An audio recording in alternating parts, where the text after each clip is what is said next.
Biðlistar eftir aðstoð hjá Stígamótum hafa þrefaldast frá því ný bylgja MeToo hófst með frásögnum hundraða kvenna af ofbeldi sem þær urðu fyrir.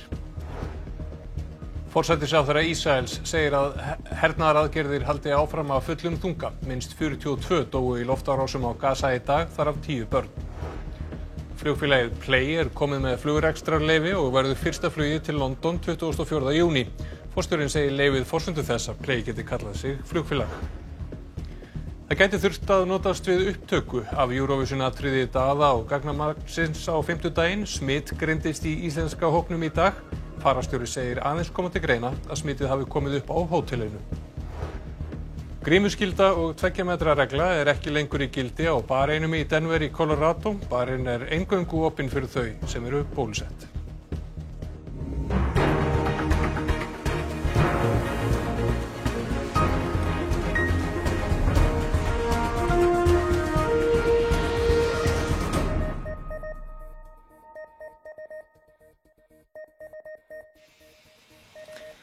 Gott kvöld. Minnst 42 létust í loftárás Ísraels hers á Gazaborg laust eftir miðnætti. Forsætisráðherra Ísraels segir ekki útlit fyrir að hernaðaraðgerðum ljúki strax og lítið virðist ganga að miðla málum.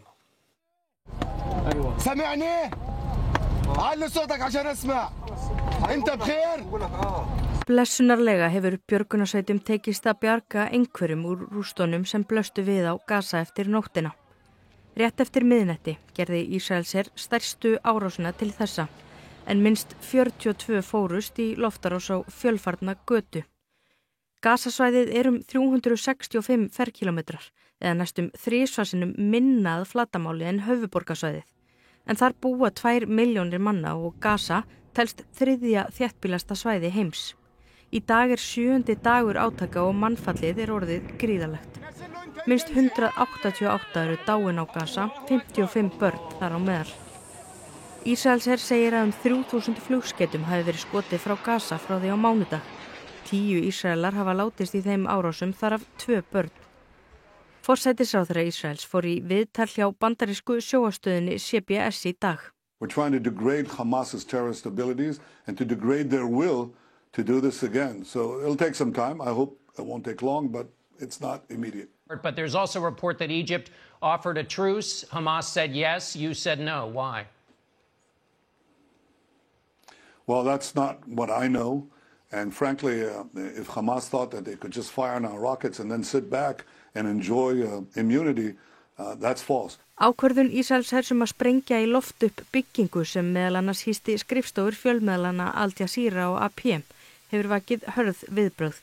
Netanyahu varði þá ákvörðun. Byggingin hefði verið lögmætt skotmark því Hamas samtökin hefði haft þar starfsemi.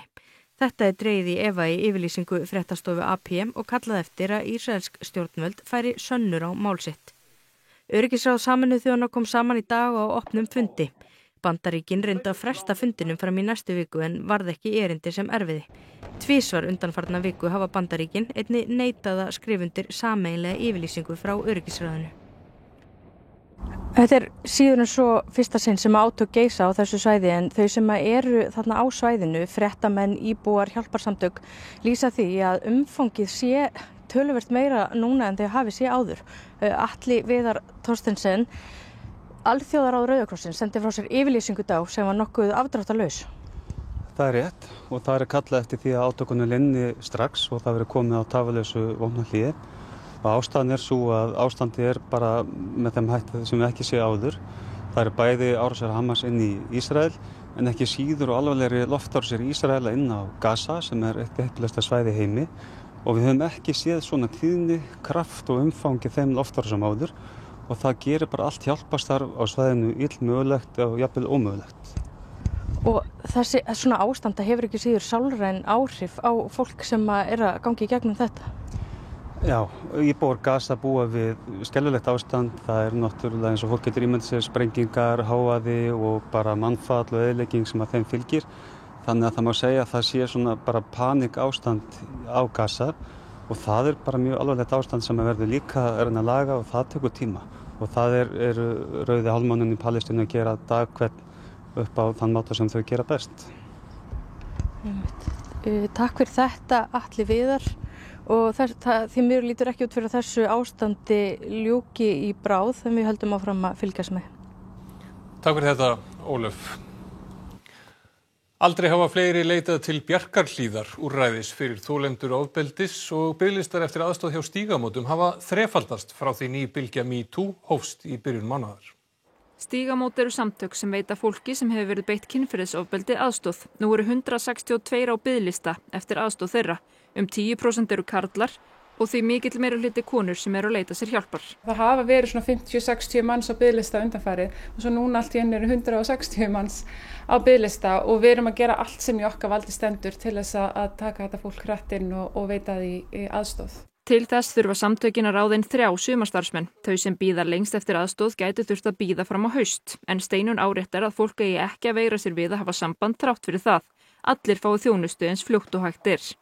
Frá áramótum hafa 313 haft samband við samtökin í kringum 45 til 60 mánuði en það er greinileg sprenging í maí. Síðustu 2 vikur hafa 97 óskað eftir aðstoð Stígamóta eða síðan önnur bylgja MeToo brast á með hvelli. Mér sýnist lang flestir vera að koma hingað í fyrsta skiptið en það eru þarna innanum eru aðstandendur og fólk sem hefur komið áður á Stígamót.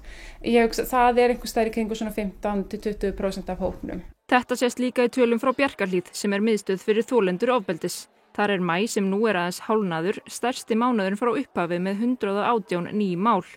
Þar hafa ekki komið inn fleiri mál síðan í júní í fyrra. Þá voru þau rúmlega 100 og flestir leita sér hjálpar eftir langvarandi samkomubann. Steinunn kallar eftir auknum stuðningi bæði frá almenningi og stjórnvöldum til að samtök sem þessi ráði við þörfina fyrir aðstoð. Steinunn segir að sem fyrr hreyfi þjóðfélagsumræðan við fólki. Fyrsta MeToo-bylgjan reið yfir hér á landi árið 2017. Það var metár hjá Stígamótum. Er þessi bylgja þá kröftugri? Það er allavega tilfinningin sem við erum með. Að það séu fleiri sem eru að hafa samband svona á stuttum tíma. Þegar umræðan verður svona sterk og afhjúpandi og við þekkjum það svo vel það virkilega það ýtir svo við fólki og þetta höfum við séð gerast margoft áður en kannski ekki með miklum þunga og í þetta skiptið. Flugfélagið Play ætlar að hefja miðasölu á næstu dögum og verður fyrsta flugfélagsins 24. júní. Forstjóri Play segir að áhafnir fái laun samkvæmt íslenskum kjarasamningum.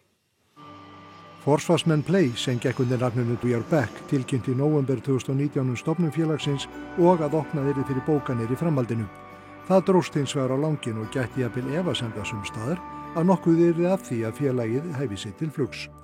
Ekki var síðan heimsfaraldurinn til að auka á bjartsýnina en nú hefur Samgöngustofa gefið út flugrekstrarleyfi fyrir félagið. Þetta er bara gríðarlegur mikið og stór mikilvægur áfangi og það er búið að vinna að þessu í vel á annað ár og þetta er auðvitað forsenda þess að við getum kallað okkur flugfélag og við getum selt miða og við getum hafið starfsemi, þannig að þetta er mjög stór áfangi. Birgir segir ferli flókið enda mikið regluverk sem fylgir. Miðasala hefst á næstunni og er áætlað að fyrsta flugi verði til Stansted við London 24. júní. Félagið fekk fyrstu vélina Airbus 321 Neo afhenta í gærkvöldi í Houston í Texas og er verið að mála hana í litum félagsins. Hún kemur til landsins í byrjun júní. Play hefur gert samning við AirCap sem er stærsta flugvélaleigusala heims 2 aðrar eins vélar. Önnur þeirra kemur til landsins í byrjun júlí og hinn miðjan júlí. Birgir segir að verið sé að ráða starfsfólk bæði á skrifstofu en einnig á flugvélarnar. Áhafnirnar verða í Íslenska flugstéttafélaginu sem flugmenn WOW voru í á sínu tíma.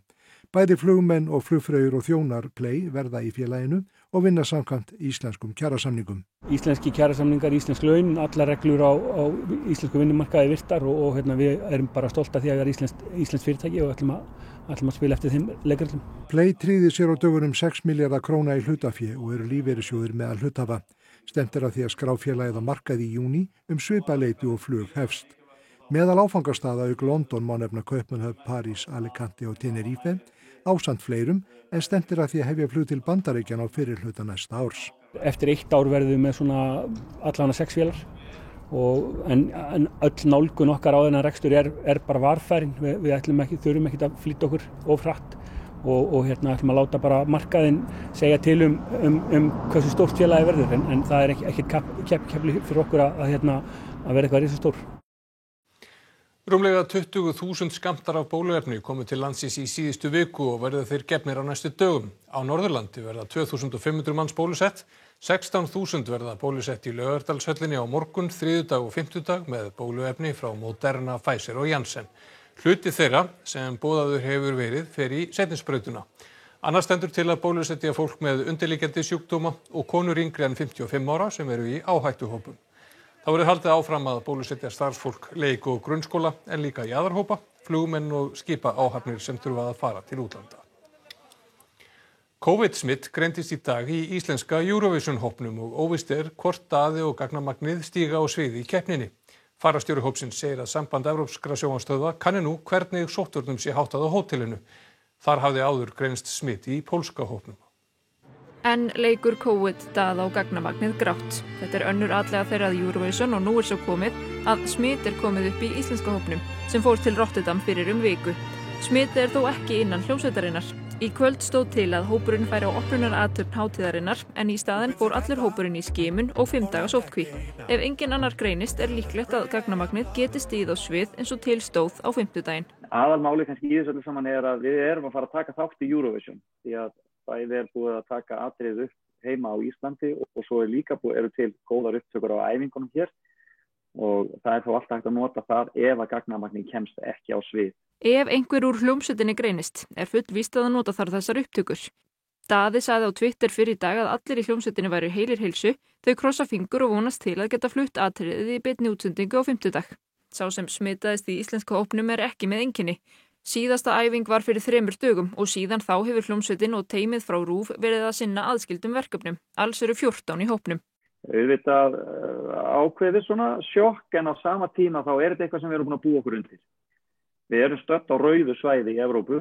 Í gær greindist meðlimur í pólska hópnum. Þau eru á sama hóteli og sá íslenski ásamt Rúmeníu og Möltu sem taka ekki heldur þátt í opnunarhátíðinni í kvöld. Og þó við höfum passað okkur gríðarlega vel og haldið okkur til hlés, þá erum við samt á sömu svæðum á þessir hópar og það eru snertifletir sem eru algjörlega til staðar og ég veit að EBU strax farið að skoða mjög ákveðið hvernig hótelið hefur haldið á þessum málum. En það líklegt að ná smitast á hótelinu? Það alla líkur til þess, já. Það í rauninni engin annar möguleiki.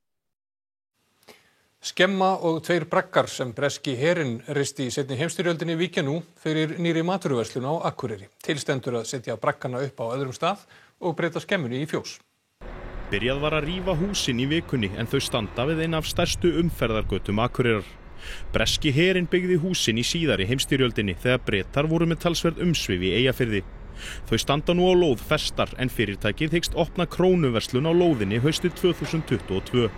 Braggarnir 2 eru nú í eigu verktakafyrirtækisins GVAF sem ætlar að reisa þá annars staðar í bænum og nýta í starfsemi fyrirtækisins. Ekki liggur þó ljóst fyrir hvar það verður. En það ekki bara braggarnir sem verða nýttir, heldur ætla hjón í Öxnadal að taka þessa skemmu sem að áður hýsti byggingavörudeild KEA og breyta henni í fjós. Við lítum á það sem bara einn liði í nýliðinu okkar búi. Við hættum búskap 1. desember og ungt fólk tekið við og okkur finnst þetta bara að vera liður því að þeirra bú geti blómstrað. Þannig að þið ætla að taka byggingavörudeild KEA og breyta henni í fjós? Já, byggingavörudeild KEA breytist bara í nautafjós.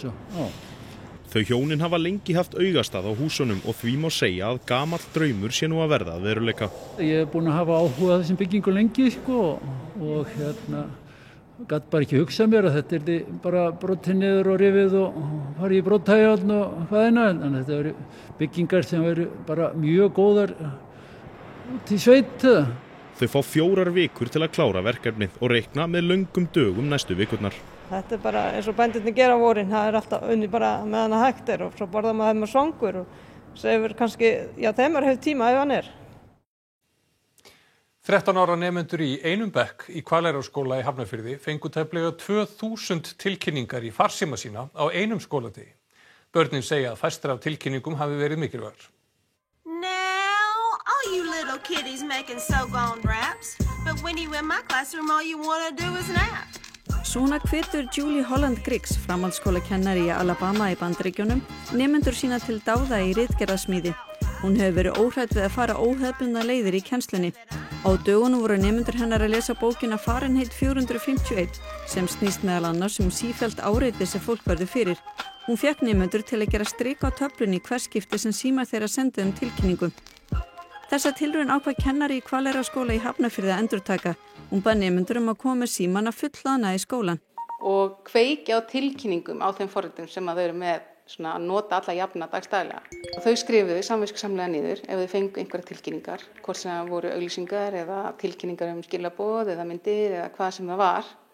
Og svo tók ég saman í lok dagsins hvað þau hefði fengið marga tilkynningar yfir daginn, sem var náttúrulega bara ótrúlegt magn, 20 börn á 13. ári í bekknum.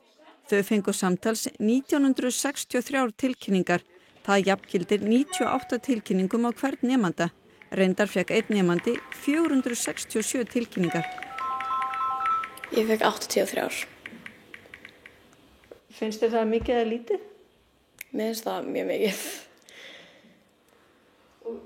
Hvernig tilkynningar voru þetta? Frá hverjum?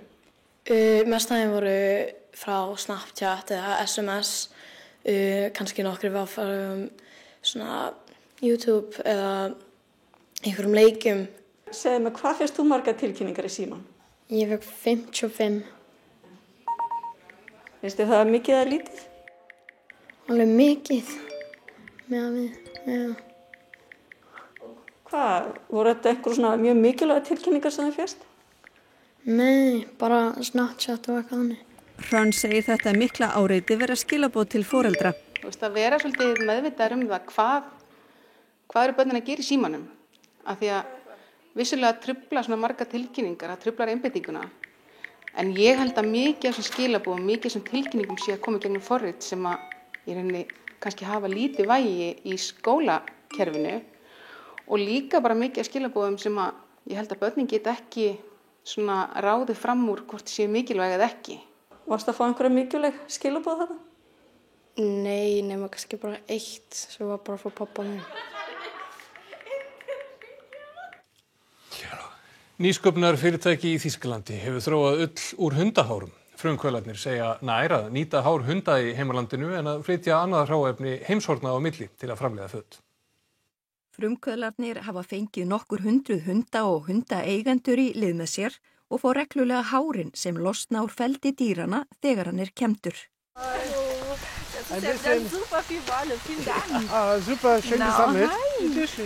Úr hárunum svo spunnin ull.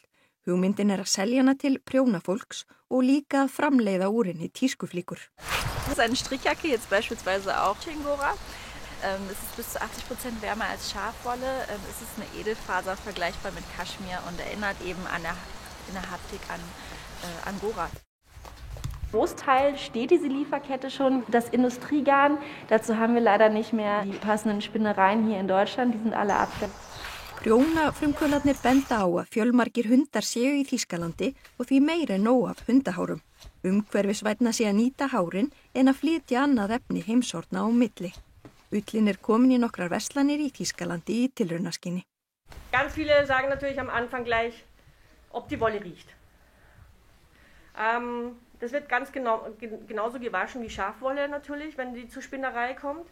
Normale Schafwolle riecht ja auch, aber da fragen die Kunden nicht, ne? Also die sind es schon so gewohnt und natürlich nasser Hund. Das ist einfach nur ein Bauchgefühl. Ein Hund ist ein Hund und da möchte man nichts essen und nichts tragen. Klar, wieso nicht? Also bevor es im Müll landet, können wir ja was Sinnvolles draus machen, oder? Tatsächlich hatte ich früher einen größeren Hund und ich habe auch selber mal Wolle hergestellt. Immer, weil ich immer Langhaarige hatte. Eyrarrósin, viðurkenning fyrir framúrskarandi menningarverkefni utan höfuðborgarsvæðisins var afhent á Patreksfirði í dag. Handbendi á Hvammstanga hlaut Eyrarrósina í ár, en þar hefur Greta Kló rekið brúðuleikhús og menningarmiðstöð, en einnig komið á laggirnar alþjóðlegri brúðuleikhús hátíð. Hvatningaverðlaun hlutu gestavinnustofan Röstin á Þórshöfn, heimildarmyndahátíðin Ice Dogs á Akranesi og danskvikmyndahátíðin Boreal á Akureyri. Nánar verður fjallað Eyrarrósina í menningunni annað kvöld.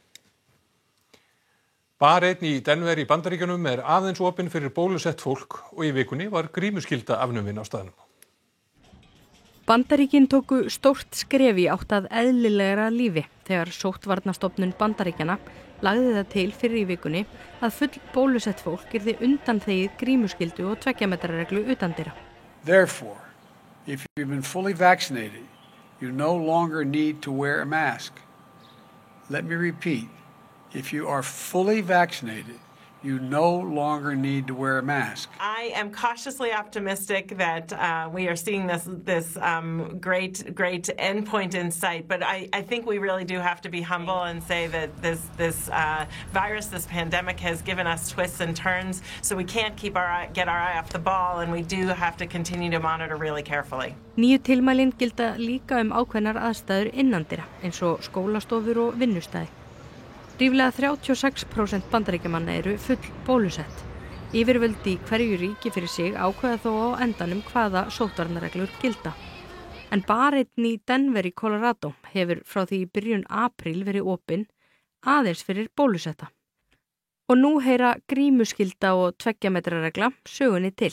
Folks could actually, talk to someone they don't know, which might be exciting for some folks who've been holed up for a year and change. I feel comfortable knowing that the people around me are vaccinated, and especially knowing that the support staff or the wait staff are also protected. It makes me feel comfortable not putting my mask on every time they come to drop off a drink.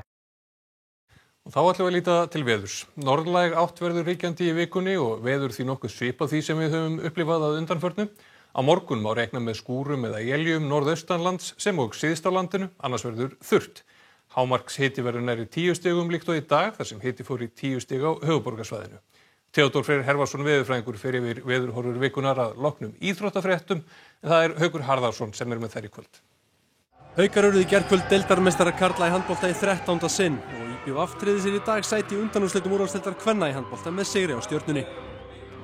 Keflavík og Stjarnan náðu 1-0 forystu í einvígum sínum í 8. úrslitum úrvalsdeildar karla í körfubolta í gær.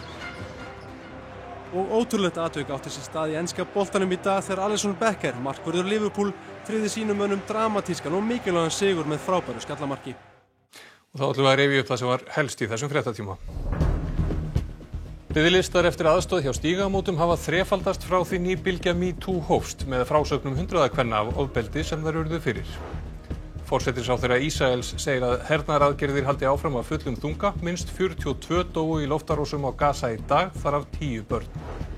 Flugfélagið Play komið með flugrekstrarleyfi og verður fyrsta flugi til London 24. júní.